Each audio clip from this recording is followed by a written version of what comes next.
Hello friends, welcome back to our channel. சிறுகடிக்க ஆசையில் upcoming review பார்க்கலாம். என்னடா அது பிரச்சனை பிரச்சனை பிரச்சனை வீட்டில் எல்லாத்துக்குமே பிரச்சனைங்கிற மாதிரி தான். ஃபஸ்ட்டு இவங்களுக்கு பிரச்சனை வந்துச்சு, அடுத்து மனோஜுக்கு பிரச்சனை வந்துச்சு, அடுத்து பார்த்தீங்கன்னா இவங்களுக்கு ஸ்ருதி ரவிக்கு அவங்களுக்கு பிரச்சனை வந்துச்சு. என்னென்னு பார்த்தீங்கன்னா நேற்று வாழ பெரிய பிரச்சனை நடந்துகிட்ருக்கு. இந்த மாதிரி அவங்களும் போஸ்ட் போட்டு எல்லாமே இந்த மாதிரிலாம் சொல்லி இது பறித்து பிரச்சனை பண்ணிட்டாங்க. கேட்கலாம் வெட்டி அதை பிடிச்சி மூஞ்சில் அடித்து பெரிய பிரச்சனை மாதிரி கொண்டு போயிட்டாங்க. அந்த விஷயம்லாம் வீட்டுக்கு தெரிய வருது. என்னடா ஆச்சு ஏதாச்சுன்னு கேட்குறப்ப இந்த மாதிரி விஷயத்தான் சொல்லிகிட்டு இருக்காங்க.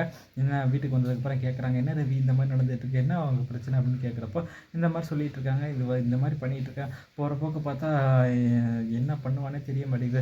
நான் அப்பயுமே இவன்கிட்ட சொல்லிட்டேன், இந்த மாதிரி அந்த கடையை விட்டுட்டு இங்கே இதுக்கு வந்துடுது, என் ஹோட்டலுக்கு வந்துடு, என் ரெஸ்டாரண்ட்டுக்கு வந்துடு, இங்கே வேலை பாரு, நீ பாட்டுக்கு வேலை பார்த்துட்டு போகலாம், இது உன்னோட ரெஸ்டாரண்ட் நான் சொன்னாலும் என்னமோ நான் சொந்த காசில் தான் பண்ணுவேன், அது ஓகே தான் மக்கள், நான் எதுவும் தப்பாக சொல்லலை. ஆனால் இப்போ பார்த்தீங்கன்னா இந்த லெவலுக்கு போயிடுச்சு, இதுக்கு மேலே நான் அந்த ஹோட்டலில் ரெஸ்டாரண்ட்டில் இருக்கணுமா அப்படின்னு கேட்குறப்ப வீட்டில் இருக்க எல்லாருமே வந்து சொல்கிறாங்க, இந்த மாதிரி கன்வின்ஸ் பண்ணுறாங்க. ஆமாம் ரவி, ஸ்ருதி சொல்கிறதும் கரெக்டு தான். அண்ணாமலை சொல்கிறாங்க, இந்த மாதிரி அவள் சொல்கிறதும் கரெக்டு தான் ரவி, நீ எதுக்கு தேவையில்லாமல் இந்த மாதிரிலாம் பண்ணிட்டுருக்கு, இந்த லெவலுக்கு போகணுன்றப்ப நீ அந்த வேலையை விட்டுரு அப்படின்றப்போ அப்பா அப்படின்றாங்க, சொல்கிறது கீழே. அப்புறம் விஜயாவும் சொன்னாங்க, ஆமாடா எதுக்கு அந்த மாதிரிலாம் பண்ணிகிட்டு இருக்கேன், விட்டு சொல்லடா ரவி. அப்புறம் அவங்களுக்கு பயம் என்னன்னா இந்த பொண்ணு பாடு போயிடுச்சுன்னா அப்புறம் பணக்கார மருமக போயிருமே அப்படின்ற மாதிரி ஒரு ஆசையில் விஜயா வந்துட்டு அவங்களும் வந்துட்டு இந்த மாதிரி சொல்லிகிட்டு இருக்காங்க. வேணாண்டா அப்படின்ற மாதிரி பேசிக்கிட்டு இருக்காங்களா. பெரிய பிரச்சனை வந்துடும் அப்படின்னு சொல்கிறப்ப ரவி, நீ ஒழுங்காக ஒரு முடிவு எடுக்கணும் அப்படிங்கிறப்போ இவன் முடிவு எடுக்கலாம், நான் ஒரு முடிவு எடுத்துகிறேன் அங்கிள் அப்படின்ற மாதிரி சொல்கிறாங்க. என்னம்மா முடிவு எடுக்க போகிற அப்படின்னு விஜயா கேட்குறப்போ டைவர்ஸ் தான் பண்ணுவேன், வேறு என்ன பண்ண முடியும் அப்படிங்கிறாங்க. என்னது அடுத்த டைவர்ஸா அப்படின்ற மாதிரி மனோஜ் வந்து இது மாதிரி பதட்டப்படுறாங்க.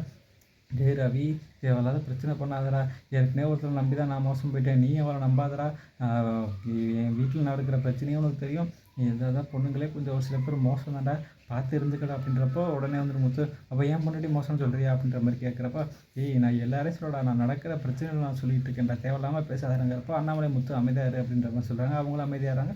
அதே போல் ரவிகிட்ட எல்லாத்தையும் சொல்கிறாங்க, ரவி நீ ஒரு நல்ல முடிவாக எடு, அந்த கடையை முதல்ல விட்டுட்டு அதுக்கப்புறம் நீ வேறு எதுக்காக போ, இல்லைனா ஸ்ருதி ஹோட்டலுக்கு வேணால் போகிறதுனா போ, எது வேணால் பண்ணு, அதுக்கு அந்த இது வேண்டாம், இப்போ பிரச்சனை பெருசாக போயிட்டு நீ தேவையில்லாத இது மாதிரி பண்ணாத அப்படின்னு சொல்லிடுறாங்களா. இங்கே ரவியும் உட்காந்து யோசிச்சுட்டு இருக்காங்க. வீட்டில் வந்துட்டு பெரிய பிரச்சனை போயிட்டு இருக்கனால 2 பேருமே பேசிக்காமல் நைட்டு அப்படியே தூங்கிடுறாங்க. ரவியும் வந்துட்டு பேசாமல் காலைல ஸ்ருதி அவங்க பாட்டு கிளம்பி போயிடுறாங்களா.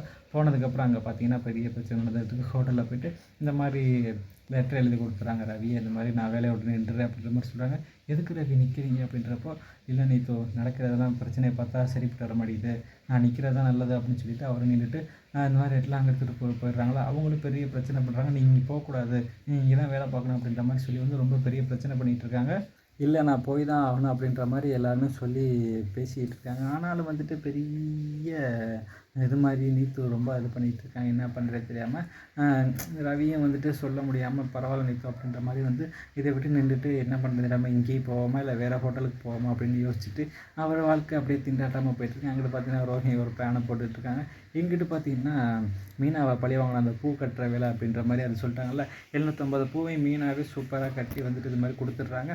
அவங்களும் இவங்க சிந்தாமணியும் அந்த இதுக்கு போகாமல் இருக்கனால மீனாவுக்கு அந்த ஆர்டர் கிடச்சிருது.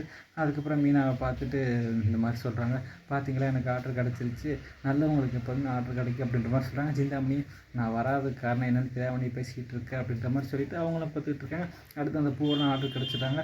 ஆனாலும் வந்துட்டு என் பொண்ணு இந்த மாதிரி சொல்லி இந்த மாதிரி மீனாவுக்கு இவ்வளோ பெரிய ஆர்டர் கிடைக்க இது பண்ணிட்டாரு, உன்னை விடக்கூடாது, வேறு எதில் நான் பார்த்துக்கிறேன் அப்படின்ற மாதிரி அவங்க ஒரு பிளானை போட்டுக்கிட்டு இருக்காங்க. ஓகே ஃப்ரெண்ட்ஸ், என்ன நடக்குங்கிறத பொறுத்து இருந்து பார்க்கலாம். இந்த வீடியோ பிடிச்சா மறக்காமல் லைக் பண்ணி ஷேர் பண்ணி சப்ஸ்கிரைப் பண்ணிடுங்க. Thank you friends.